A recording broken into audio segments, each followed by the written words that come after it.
Hello everyone, আজকের ভিডিওটা দেখলে কিন্তু একেবারেই চমকে যাবেন। আর এতগুলো কি মাছ দেখে কি ভাবছেন যে আমি বিশাল বড় লোক, তাই এতগুলো মাছ কিনে ফেলেছি? আসলে একেবারেই তা নয়।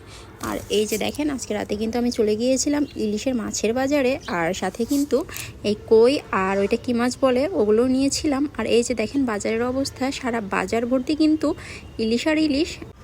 আপনারা হয়তো আরও একটু অবাক হয়েছেন যে মাছের দাম কিন্তু একটুও কমেনি, কিন্তু তারপরও বাজার ভর্তি কেন এত লোক, তাও আবার সেই ইলিশ মাছের উপরে।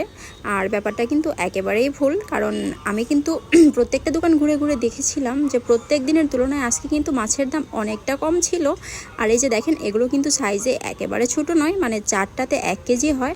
আর আমি কিন্তু বেছে বেছে অনেকগুলো মাছ নিয়েছিলাম, তাও আবার মাত্র 350 টাকায়, মানে কেজিতে, পুরো মাছটা নয়।